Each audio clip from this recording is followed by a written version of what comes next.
Le vent hurlait dehors comme une bête blessée, arrachant les branches des arbres et faisant trembler les vitres de la petite maison vieillissante. La pluie martelait le toit par vagues, chaque rafale ébranlant la frêle structure avec une violence inquiétante. À l'intérieur, la lumière dans la chambre de Mia était faible et vacillante, projetant de douces ombres sur le plancher usé. Ethan était assis au bord du lit de sa fille, écartant doucement ses cheveux humides de son front.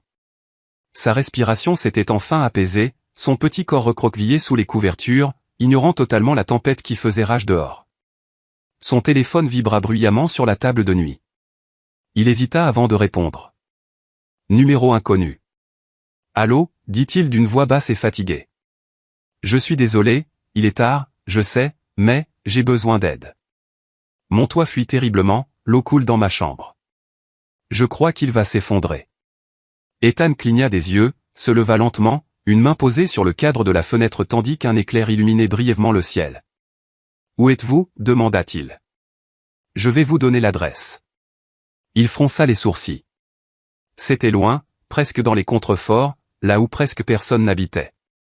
Je suis vraiment désolé, répondit-il en jetant un regard à Mia qui remuait légèrement dans son sommeil.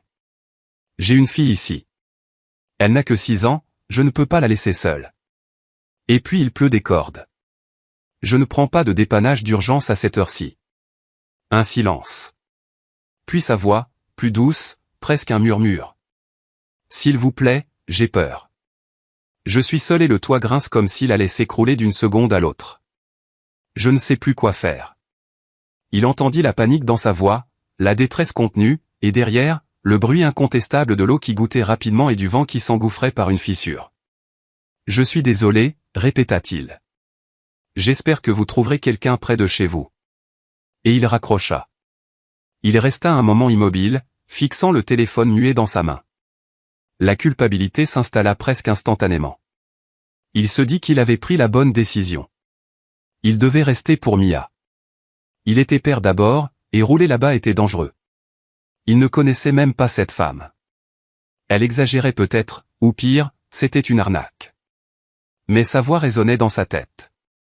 J'ai peur. Je suis seul. Il alla dans la cuisine se servir un verre d'eau, mais se retrouva devant la fenêtre à regarder la pluie tomber plus fort, fouettée latéralement par le vent. Un nouvel éclair révéla les rues qui commençaient à être inondées sur les bords. Il fit les 100 pas, s'assit, se releva. Son regard revenait sans cesse vers la chambre de Mia, vers la douce lueur sous la porte. Il entendait encore sa respiration régulière. Puis il vit son visage. Pas celui de Mia. Le sien. Celui de cette femme. Il ne connaissait même pas son nom. Juste le son de sa voix, fragile, comme quelqu'un qui retenait ses larmes en essayant de rester calme. Et il l'imagina seul dans une maison sombre, le plafond gémissant au-dessus d'elle, la pluie qui s'infiltrait. Et s'il lui arrivait quelque chose ? S'il lui arrivait vraiment quelque chose et qu'il avait été le seul à répondre ? Il jura à voix basse. En quelques instants, il avait enfilé son manteau, ses bottes, prit sa lampe torche et ses clés. Il entra dans la chambre de Mia, embrassa son front, lui murmura quelque chose à l'oreille. Puis il la souleva doucement et la porta à travers la cour jusqu'à la maison de leur voisine, Madame Thompson, une ancienne institutrice à la retraite qui adorait Mia comme sa propre petite fille. Elle ouvrit en chemise de nuit, surprise. « Ethan, tout va bien ? Est-ce que vous pouvez garder Mia un moment ?» demanda-t-il, essoufflé. « Quelqu'un a besoin d'aide. » C'est sérieux. Sans hésiter, elle hocha la tête et prit l'enfant endormi dans ses bras. « Bien sûr, vas-y. » Il repartit en courant vers son pick-up, la pluie le trempant instantanément. Il démarra, les essuie-glaces grinçant contre le pare-brise, et quitta la rue en trombe. Il n'avait pas rappelé la femme, ne lui avait pas dit qu'il venait. Mais il venait. La ville s'effaça derrière lui, les réverbères se raréfiant à mesure qu'il approchait des faubourgs. L'eau formait des rigoles sur les côtés de la route. Les arbres ployaient sous la violence du vent. Ses phares perçaient juste assez la tempête pour distinguer l'allée de gravier indiquée par le GPS. La maison apparut, sombre, à moitié cachée par des buissons envahissants, une faible lumière brillant à une fenêtre de l'étage. Il coupa le moteur et sortit. Le vent claqua la portière derrière lui. En courant vers la maison, il repensait à sa voix, à la peur qu'il y avait entendue, à la fragilité. Il ne savait pas qui elle était. Mais il savait une chose avec certitude, il ne pouvait pas la laisser affronter cette tempête seule. La maison se trouvait au bout du monde, nichée entre des arbres denses et des collines, presque invisible sous le rideau de pluie. Ici, c'était le silence. Trop de silence. Pas de réverbère, pas de voisins proches, seul le hurlement du vent et le martèlement lourd des gouttes sur le toit brisaient le calme. À l'intérieur, la lumière tremblotante d'une unique lampe projetait de longues ombres dansantes dans le petit salon où des flaques commençaient déjà à se former sur le parquet. Arya se tenait au pied de l'escalier, trempée jusqu'aux os, un imperméable fin collé à son corps. Ses mains tremblaient tandis qu'elle serrait une bâche en plastique et un rouleau de ruban adhésif. Elle avait passé une douzaine d'appels, voisins, artisans, même une hotline de dépannage local. Soit on refusait, soit personne ne décrochait. Quand Ethan avait fini par répondre pour finalement dire non, quelque chose en elle s'était brisé. Il ne restait plus personne. D'un souffle déterminé, elle monta à l'étage, puis dans le grenier où un trou béant dans le toit laissait entrer la fureur de la tempête. Le vent hurlait par l'ouverture, soulevant les tuiles mal fixées et faisant voler des débris sur le sol. La pluie s'y engouffrait, trempant l'isolant et rendant le plancher glissant et traître. Arya déglutit et posa un pied sur le toit. Elle avait fait des choses plus folles dans sa vie, mais jamais aussi insensées. Pourtant, le désespoir émoussait la peur. Elle avança prudemment, accroupie, déployant la bâche de ses deux mains sur la partie endommagée. Chaque rafale menaçait de l'arracher comme un vulgaire bout de papier. Elle attrapa le ruban adhésif, mais au moment où elle se pencha, son pied glissa sur les tuiles mouillées. Elle perdit l'équilibre. Un cri aigu perça la tempête alors que sa jambe se tordait et heurtait violemment un crochet en fer près de la cheminée. Une douleur fulgurante explosa dans son mollet. Elle battit des bras pour se rattraper, mais la gravité avait déjà gagné. Elle dévala la pente du toit. À cet instant précis, deux bras solides la saisirent en plein vol, l'impact lui coupant le souffle. Ethan était arrivé juste à temps, à peine sorti de son pick-up, il l'avait vu se découper sur le ciel orageux, en train de glisser. Sans réfléchir, il avait sprinté jusqu'à la maison, gravi l'échelle du grenier. L'élan les emporta tous les deux par-dessus le bord et ils s'écrasèrent ensemble dans l'herbe haute et trempée. La chute fut amortie par la terre molle et les mauvaises herbes, mais le choc resta brutal. Ils roulèrent l'un de l'autre en gémissant. Ethan se redressa le premier, essuyant l'eau de ses yeux. « Mais qu'est-ce que vous foutiez » lança-t-il, la voix tranchante, presque paniquée. « Je n'avais pas le choix, » répondit-elle en serrant sa jambe. « Pas le choix » répéta-t-il, incrédule. « Vous êtes monté sur votre toit en pleine tempête. »« Je ne pouvais pas attendre. » cria-t-elle, la voix brisée. Personne d'autre ne voulait m'aider. Ethan ouvrit la bouche pour répondre, puis se tut. Il la regarda. Vraiment. Ses cheveux trempés et emmêlés, son visage pâle strié de pluie. Elle tremblait, les bras serrés autour d'elle. Et dans ses yeux, il n'y avait ni peur ni colère, juste une immense fatigue. Elle n'était pas irresponsable. Elle était seule et désespérée. Il se releva lentement et lui tendit la main. « Venez, rentrons. » Elle hésita, puis saisit sa main. Il l'aida à se mettre debout, la soutenant tandis qu'elle testait sa jambe blessée. Elle grimaça et manqua à retomber, mais il la rattrapa. Cette fois, elle ne résista pas et s'appuya contre lui. Une fois à l'intérieur, Ethan l'installa sur le canapé et alla chercher une serviette dans la salle de bain. Il s'accroupit près d'elle, sécha ses épaules et enroula une autre serviette autour d'elle. « Votre cheville gonfle déjà, dit-il en examinant sa jambe. « Je me suis cogné sur ce crochet en fer, murmura-t-elle. J'ai cru que mon tibia avait explosé. » Il n'a pas explosé, répondit-il. Vous avez eu de la chance. La chance n'est pas vraiment un mot que j'emploie ces temps-ci, répondit-elle avec un sourire amer. Il ne répondit pas tout de suite, la mâchoire crispée. J'aurais pas dû refuser tout à l'heure. C'est ma faute. Je ne savais pas que c'était aussi grave, continua-t-il. Et j'ai ma fille à protéger. Mais j'aurais dû venir. Elle hocha doucement la tête. Je comprends. Vous avez quelqu'un qui dépend de vous. Moi? Personne ne remarquerait même si cette maison s'envolait. Ethan se pencha en arrière, les bras posés sur ses genoux. Vous vous trompez. La tempête continuait de marteler le toit, mais le trou était désormais obturé par la bâche, même si c'était précaire. Il devrait remonter pour mieux la fixer. Mais pour l'instant, ils restèrent assis en silence, le poids de la nuit pesant autour d'eux. Finalement, Arya murmura. « Merci de m'avoir rattrapé. »« De rien. » Essayez de ne pas en faire une habitude. Malgré la douleur, malgré la tempête, malgré le rejet qu'elle avait ressenti plus tôt, elle rit doucement. Et pour la première fois depuis très longtemps, le monde ne semblait plus totalement s'effondrer.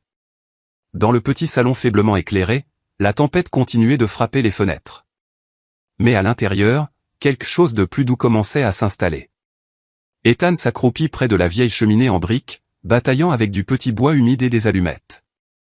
Il fallut plusieurs essais, mais enfin une petite flamme vacilla, projetant une lueur ambrée dans la pièce. La chaleur se répandit lentement, chassant le froid qui collait à leurs vêtements trempés. Arya était recroquevillée dans un fauteuil trop grand, une épaisse couverture sur les épaules. Sa jambe reposait sur un coussin, ses cheveux encore collés à ses joues en mèches humides. Elle tenait une tasse de thé fumant qu'Ethan avait préparé au plus de l'eau chaude que du vrai thé, mais le geste suffisait à calmer le tremblement de ses mains. Ethan jeta un regard en ajoutant une bûche. « Vous avez eu de la chance, dit-il, la voix plus basse, plus réfléchie. Ça aurait pu être pire. »« Je ne me sens pas chanceuse, » murmura Arya. « Mais merci d'être venu. » Il ne répondit pas tout de suite. Il hocha simplement la tête et s'assit dans le fauteuil en face.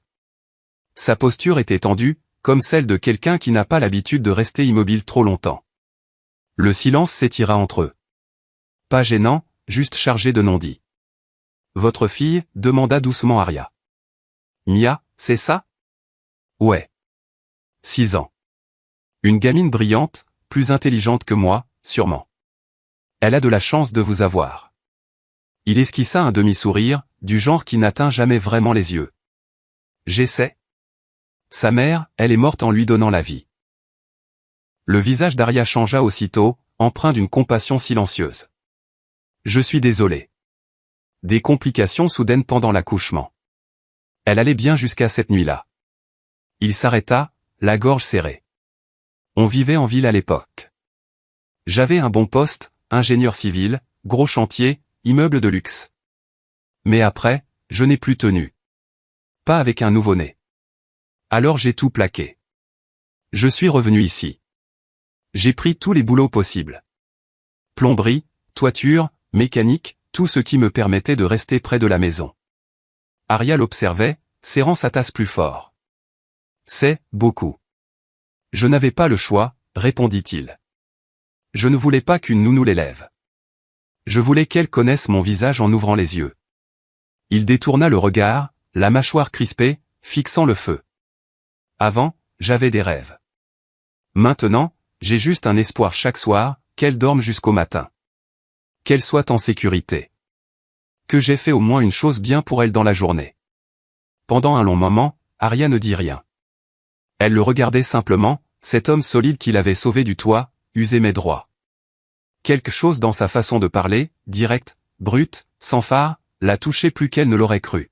« Je n'ai jamais connu mon père comme ça, » dit-elle doucement. Il était puissant, influent. Tout le monde connaissait son nom. Mais quand j'étais enfant, je me demandais s'il connaissait seulement le mien. Il m'a donné ce prénom, Arya, d'après un opéra qu'il adorait. Mais il ne m'a jamais vraiment regardé comme une personne, juste comme une preuve supplémentaire de sa réussite. C'est une sacrée façon de grandir, répondit Ethan, la voix plus douce. J'ai fui tout ça. L'argent, la pression, les gens qui ne me voyaient que comme un ticket d'entrée. J'ai acheté cette maison sous un autre nom. Pas d'assistant, pas de chauffeur, juste le calme. Je voulais me sentir normal, même si ça signifiait rester sous la pluie avec un toit percé.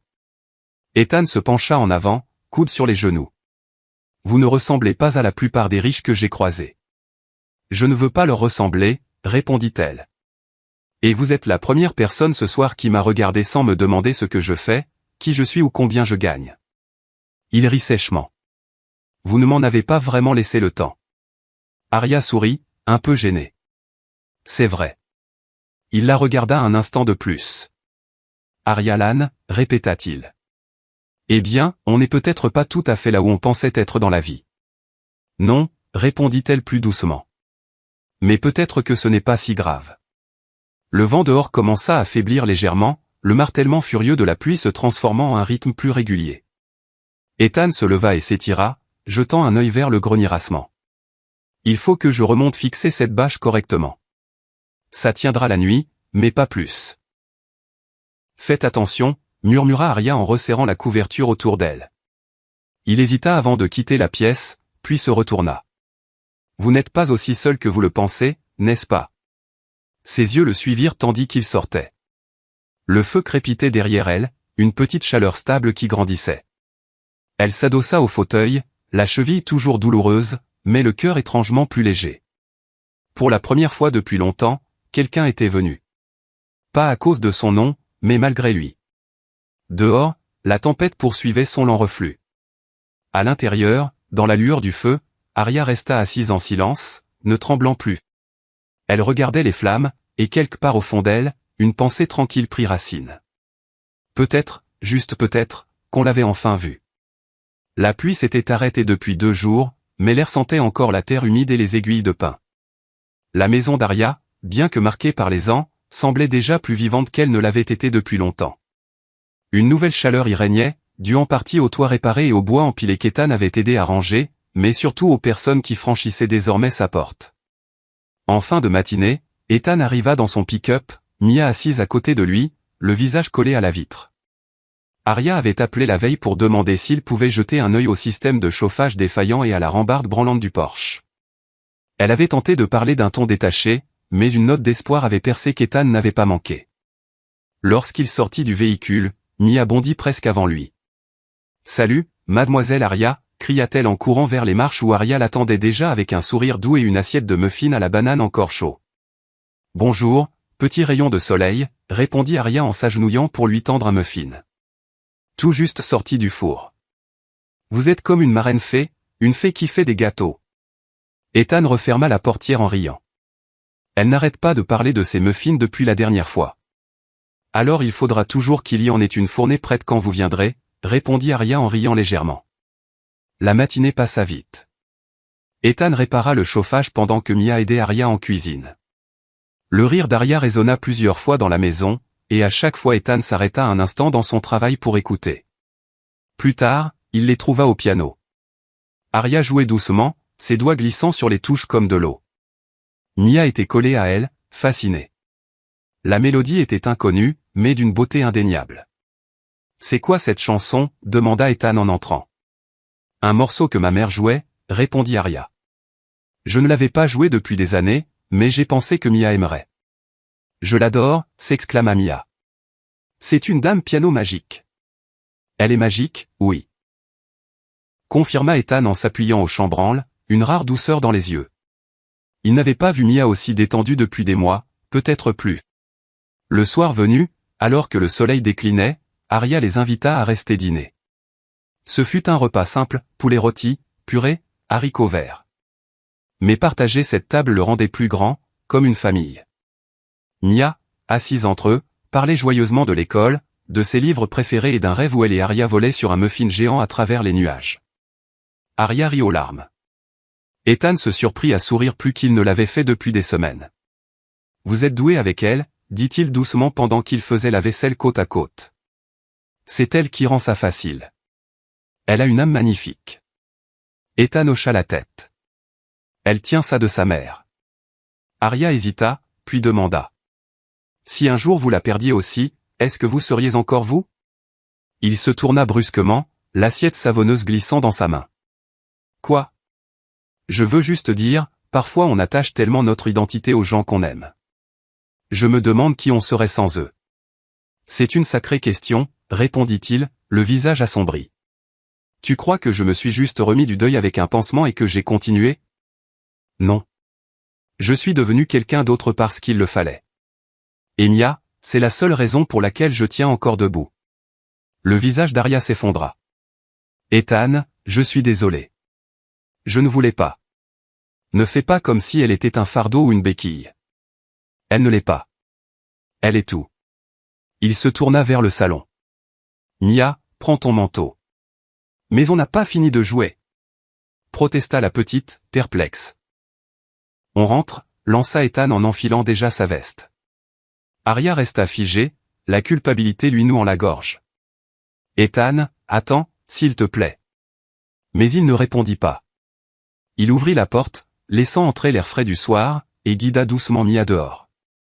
La porte claqua derrière eux, le bruit résonnant longtemps dans la maison soudain silencieuse. Arya resta seule dans sa cuisine, les mains encore humides, la vaisselle oubliée. La chaleur d'avant avait disparu, remplacée par un vide qu'elle n'avait pas prévu. Elle avait voulu poser une question plus profonde sur l'identité, sur la perte.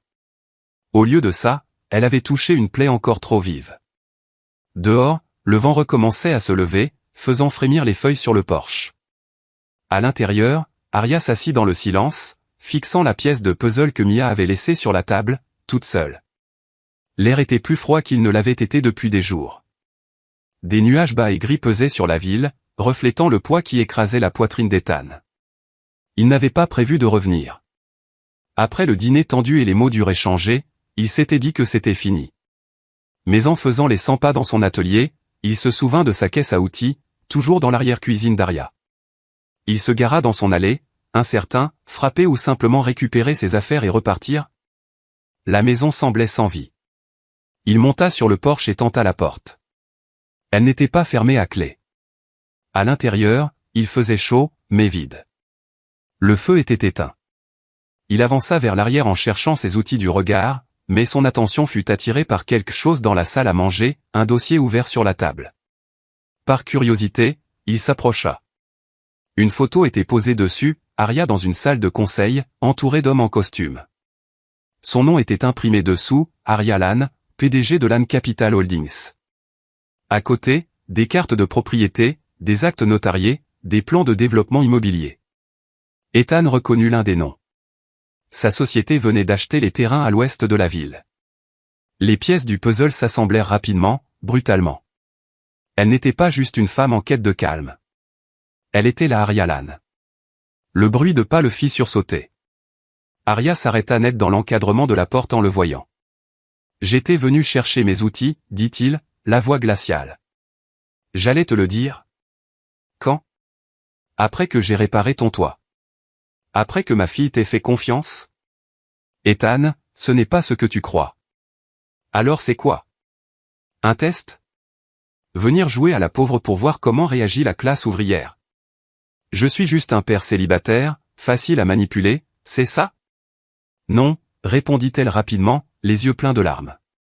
Je voulais juste savoir si quelqu'un pouvait m'aimer sans le nom, sans l'argent. Tu m'as menti. J'échappais à tout ça, dit-elle, la voix brisée. Cette vie, ces gens, ils ne me voyaient jamais, moi. Eh bien moi je t'ai vu, et je t'ai laissé entrer. J'ai laissé ma fille t'aimer, et maintenant je ne sais même plus qui tu es. Il attrapa sa caisse à outils et se dirigea vers la porte. Crois-moi, s'il te plaît, murmura-t-elle. Je ne voulais blesser personne. Tu n'as pas juste menti. Tu as pris quelque chose de vrai et tu l'as transformé en illusion. Puis il partit. Arya resta pétrifiée, le claquement de la porte résonnant trop longtemps. La maison autour d'elle était douloureusement silencieuse. Elle marcha jusqu'au canapé et s'assit, les mains tremblantes. Le dossier était toujours ouvert, criant la vérité qu'elle avait tenté de cacher. Son regard glissa vers la table basse où traînait encore une pièce du puzzle de Mia. Elle la prit, passa le pouce sur ses bords irréguliers. Pour tous les contrats qu'elle avait signés, pour tous les immeubles portant son nom, ce moment-là était son plus grand échec. Et la véritable tempête qu'elle avait crainte venait juste de commencer. Le vent s'était levé à nouveau cet après-midi-là, soufflant avec une rage croissante. Une autre tempête s'annonçait. Le ciel s'assombrit tandis qu'Ethan, sur son porche, regardait les nuages arriver, la poitrine serrée par tout ce qu'il tentait de ne pas ressentir, colère, culpabilité, et l'écrasante pression financière. À l'intérieur, Mia était recroquevillée sur le canapé, genoux contre la poitrine, fixant l'écran noir de la télévision. Elle n'avait presque pas souri ni parlé depuis leur départ de chez Arya. Ethan s'agenouilla près d'elle. « Ça va, ma puce? Est-ce qu'on la reverra un jour ?» demanda-t-elle sans répondre directement. « Je ne sais pas, mon cœur. » « Mais elle n'a rien fait de mal, » murmura Mia. « Tu lui as crié dessus. »« Je sais, » répondit-il doucement. « C'est compliqué. »« Tu dis toujours ça quand tu ne veux pas expliquer, » répondit-elle avec un petit sourire fatigué. Pourquoi tu n'irais pas dessiner un peu? Je prépare le dîner bientôt. Il passa à la cuisine, écoutant d'une oreille les alertes météo à la radio. Rafale à plus de 110 km/h, risque de coupure de courant. Il vérifia le placard, conserve, pâtes, rien de frais. Les courses attendraient. 15 minutes plus tard, il revint au salon. Mia avait disparu. Il appela, vérifia chaque pièce. Rien. Puis il vit la porte de derrière entr'ouverte. Le manteau jaune de Mia manquait. Ainsi que ses bottes roses. La panique lui serra le cœur. Mia. Il courut dehors en hurlant son nom, sa voix emportée par le vent. Les voisins sortirent sur leur perron alors qu'il passait en courant. Vous avez vu Mia? 6 ans, cheveux bruns, bottes roses. Elle a disparu. Personne ne l'avait vue. En quelques minutes, les gens se dispersèrent dans les rues, lampe torche à la main. On passa des coups de fil. Des groupes de recherche se formèrent. Ethan courut dans les ruelles, les cours d'école, le bord du bois. Chaque seconde était une éternité. La pluie recommença à tomber en rideaux glacés. Le vent hurlait plus fort. Son téléphone vibra. Numéro inconnu. Il décrocha. Allô, Ethan? C'est Aria. J'ai entendu pour Mia. Je crois savoir où elle est peut-être. Où? Elle m'avait dit un jour que la vieille église près du verger ressemblait à un château. J'y vais. Je te retrouve là-bas. Il sauta dans son pick-up et démarra en trombe. La route était glissante, jonchée de branches, la visibilité quasi nulle. 10 minutes qui durèrent une éternité. L'église surgit devant lui, ombre massive dans la tempête. Il freina brutalement, courut jusqu'aux portes, les poussa jusqu'à ce qu'elles grincent. À l'intérieur, le vent s'engouffrait par les vitraux brisés. Les bancs étaient couverts de poussière. Puis il entendit un sanglot étouffé. Il se retourna. Aria était assise par terre, serrant Mia très fort sous son manteau. La petite s'accrochait à elle, trempée mais sauve. Ethan tomba à genoux. Mia. Elle leva les yeux, en larmes. Papa. Il la prit dans ses bras, la serra contre lui, embrassa ses cheveux. Je te tiens. Je te tiens. Je suis désolé, sanglota-t-elle. Je voulais juste voir Aria. Je ne voulais pas vous faire peur. Tu vas bien, murmura-t-il, la voix brisée. C'est tout ce qui compte. Il regarda Aria. Ses cheveux étaient trempés, son visage pâle, mais elle avait gardé Mia contre elle tout le temps. Tu l'as trouvée. J'avais tort, dit-il. Sur toi. Surtout. Ils se regardèrent dans la demi-obscurité, la tempête faisant rage juste derrière les murs effondrés. Tu n'es pas celle que je croyais, murmura-t-il. Tu es plus. Et là, dans la vieille église, quelque chose entrebougea, doucement, complètement. Une brèche dans la confiance qui commençait à se refermer. Le lendemain matin de la tempête s'ouvrit doux et doré, comme si le ciel voulait se faire pardonner. Les rues étaient jonchées de branches cassées et de feuilles tombées. Mais le pire était passé. Dans le calme qui suit le chaos, quelque chose de nouveau commençait à naître entre Ethan et Aria. Quelque chose de fragile mais vrai. En début d'après-midi, Ethan l'appela. « Tu as faim ?» demanda-t-il, hésitant. Mia n'arrête pas de demander quand sa marraine fée reviendra dîner. Aria sourit à travers le combiné. « Je pourrais manger. » Quand elle arriva chez Ethan, une petite maison usée par le temps avec des marches grinçantes et une boîte aux lettres penchées, elle fut accueillie par l'odeur du poulet rôti aux herbes qui s'échappait par les fenêtres ouvertes. L'intérieur était chaleureux. Les meubles dépareillés mais aimés. Les murs couverts de dessins d'enfants et de vieilles photos. Un petit feu crépitait dans la cheminée d'angle. Mia accourut avec un cri de joie et se jeta à sa taille. « J'ai fait des marque-places !» annonça-t-elle en brandissant des cartes avec des noms écrits au feutre et décorés de paillettes. Le dîner fut simple. Poulet, purée, haricots verts, et un pain ripin qu'Ethan avait réussi à ne pas brûler. Ils étaient assis tout près les uns des autres, le rire remplaçant le silence qui avait autrefois rempli cette maison. Ensuite, tous les trois passèrent au salon où un puzzle attendait sur la table basse. Ils s'installèrent en tailleur par terre, reconstituant un phare au milieu d'une mer déchaînée. Mia riait chaque fois qu'Ethan plaçait mal une pièce, et Aria l'aidait à faire semblant que c'était volontaire. Pendant un moment, Il n'y eut plus de passé, plus d'argent, plus de culpabilité. Juste la chaleur d'un espace partagé, d'être vu et accepté. Arya le ressentit le plus profondément quand Mia s'endormit contre elle, la tête nichée contre son flanc comme si elle y avait toujours eu sa place. Quand Mia fut enfin endormie sur le canapé, Ethan l'aborda d'une couverture et revint vers Arya qui se tenait près de la cheminée, les bras croisés. « Ta maison, dit-elle doucement. Elle ne ressemble en rien à la mienne, mais elle semble plus vraie que tous les endroits où j'ai vécu. Elle est petite. Le toit fuit. Le chauffage est capricieux. Mais c'est la nôtre. » Elle le regarda, cherchant son visage. « Ethan, j'aimerais faire quelque chose. Quelque chose de plus grand que moi. J'ai beaucoup réfléchi, continua-t-elle. Je veux créer une fondation. Construire des maisons pour ceux qui en ont besoin. Mères célibataires, enfants placés, anciens combattants. Pas juste des murs, de vrais foyers. Chaud, sûr. Arya, c'est. Je veux commencer ici, dans cette ville. Et je veux que tu en fasses partie. Elle sortit un dossier de son sac et le lui tendit. C'est une proposition. Les premiers plans. Le budget est couvert. Il ne me manque qu'un responsable pour la conception. Quelqu'un qui sait ce qu'est vraiment un foyer. Ethan l'ouvrit et feuilleta les pages. Les plans, la déclaration de mission, les notes architecturales où son nom était déjà écrit au crayon. Ses mains tremblèrent légèrement. Avant, quand je construisais encore des immeubles de luxe pour des gens qui s'en fichaient, je rêvais de faire un jour quelque chose qui compte. Et puis la vie. La vie Y a ramené, dit-elle doucement. Il leva les yeux, quelque chose remuant dans sa poitrine qu'il n'avait plus osé nommer depuis des années. Pourquoi moi? Parce que tu n'as jamais cessé de construire. Même quand ce n'était que toi et Mia, tu as continué. Tu as bâti de l'amour, de la sécurité, une vie qui vaut plus que la plupart.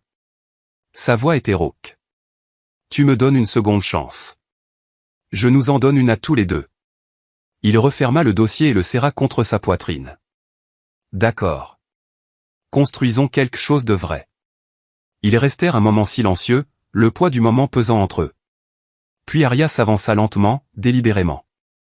Il croisa son regard et, sans hésiter, il l'embrassa. Ce n'était pas précipité ni désespéré. C'était solide, ancré. Ses mains à elle sur son torse, les siennes à lui sur sa taille, tandis que la pièce autour d'eux s'effaçait dans le calme. Le seul bruit était la respiration régulière de Mia sur le canapé. Quand ils se séparèrent, aucun ne parla pendant un instant. Ils n'en avaient pas besoin. Dans ce baiser, quelque chose avait été dit plus clairement que par tous les mots précédents. Nous ne sommes plus brisés. Nous recommençons ensemble. Le ciel était peint de doux bleu et or. Un matin qui semblait promettre quelque chose de sacré. Là où il n'y avait autrefois que de la terre vide se dressaient désormais des rangées de maisons neuves aux finitions blanches et aux porches fleuris. Des drapeaux flottaient, des enfants riaient, et des banderoles, foyer du cœur, dansaient doucement dans la brise printanière. Ethan ajusta sa cravate sous un des blancs au centre de tout cela. Un an plus tôt, il était arrivé chez Arya avec seulement une caisse à outils et un cœur chargé de pertes. Aujourd'hui, il était l'ingénieur en chef d'un projet qui avait offert un toit à des dizaines de familles, et d'autres suivraient. Il balaya la foule du regard jusqu'à trouver Mia. Elle portait une robe bleu pâle, ses tresses ornées de petites fleurs blanches. Elle rayonnait, apaisée. Un an plus tôt, cette lumière dans ses yeux s'était éteinte. Aujourd'hui, elle brillait plus fort que jamais. Et puis Arya, gracieuse, posée, près du chapiteau des médias. Elle portait une robe blanche fluide et se tenait avec une force tranquille qui attirait les gens. Elle avait donné son nom, ses ressources, son cœur à cette cause, sans jamais demander de louange. Ethan s'approcha alors qu'elle se tournait vers lui. « Tout est parfait, dit-elle en souriant. »« Presque, » répondit-il avec un sourire qui laissait deviner quelque chose. Elle haussa un sourcil. « Presque ? Tu verras. » La cérémonie commença peu après. Les responsables locaux remercièrent les donateurs et bénévoles, puis invitèrent Arya à prendre la parole. Elle monta au podium, la voix claire mais douce. « J'ai passé la majeure partie de ma vie dans des salles de conseil, entourées de titres et de chiffres. Je pensais que c'était ça, la réussite. » Elle s'arrêta, regardant Ethan et Mia. « Je me trompais. J'étais perdu, jusqu'à une nuit d'orage où un inconnu a répondu à mon appel au secours. Pas parce qu'il savait qui j'étais, mais parce que j'avais besoin de quelqu'un. Un père célibataire, déjà bien chargé, est venu quand même. Il n'a pas seulement réparé mon toit. Il m'a aidé à me reconstruire. La foule resta suspendue à ces mots. Et aujourd'hui, cet homme dirige ce projet. Cette petite fille qui m'appelait autrefois sa marraine fait désormais partie de ma famille. Et cet endroit. Elle désigna les rangées de maisons. Voilà à quoi ressemble la vraie réussite. Pas le pouvoir, mais le sens. Pas la richesse, mais l'amour. Quand les applaudissements éclatèrent, Ethan s'avança, lui prit la main. Maintenant, demanda-t-elle, sentant le changement dans son attitude. Il hocha la tête et sortit une petite boîte de sa poche. Il ne s'agenouilla pas. Il la regarda simplement, tenant ses deux mains. Cette année a tout changé. Pour Mia, pour moi, pour toi. Tu nous as fait une place. Tu es devenu notre maison. Il ouvrit la boîte. À l'intérieur, une bague en argent toute simple portant une pierre pâle. Ce n'est pas clinquant. Mia a trouvé cette pierre le soir où on t'a rencontré. Elle a dit qu'elle te ressemblait. Discrète, lumineuse, unique. Je l'ai fait monter sur argent. Parce que ce n'est pas une question de prix, c'est une question de sens. Sa voix trembla légèrement. Veux-tu m'épouser? Les yeux d'Aria s'emplirent de larmes alors qu'elle hochait la tête. Oui. Des larmes de joie éclatèrent autour d'eux. Mia accourut et les enlaça tous les deux. Je savais qu'elle serait notre maman, murmura-t-elle fièrement. Plus tard dans l'après-midi, quand la fête se fut calmée en bavardage chaleureux et au revoir, tous les trois marchèrent main dans la main jusqu'à la première maison achevée du nouveau lotissement. Un ruban blanc barrait la porte. Ensemble, ils le tirèrent. Il tomba en flottant. Aria se tourna vers eux avec un sourire tranquille. Prêts? Nous l'avons toujours été, répondit Ethan. Mia serra leurs mains, rayonnantes. Ensemble, ils franchirent le seuil, non seulement d'une maison, mais de la vie qu'ils avaient construite. Une vie faite de chaleur, de rire, de seconde chance et d'un amour qui ne vient pas avec de grandes promesses, mais qui grandit dans les gestes simples du quotidien, être là. Ce n'était pas juste une fin heureuse. C'était le début d'un vrai foyer. Merci de nous avoir accompagnés dans ce voyage émouvant d'amour, de guérison et de seconde chance. Ethan, Aria et la petite Mia nous rappellent que parfois, les tempêtes de la vie ne viennent pas pour nous détruire. Elles viennent ouvrir la voie à quelque chose de meilleur, une famille, de l'espoir, un foyer. Si cette histoire vous a touché, n'oubliez pas de liker, partager et de laisser un commentaire sur votre moment préféré. Et surtout, abonnez-vous à Histoire qui touche l'âme pour d'autres récits puissants qui réchauffent le cœur et vous rappellent la beauté qu'il reste encore dans ce monde. À bientôt, continuez à croire en l'amour, en la gentillesse et en la magie des nouveaux départs.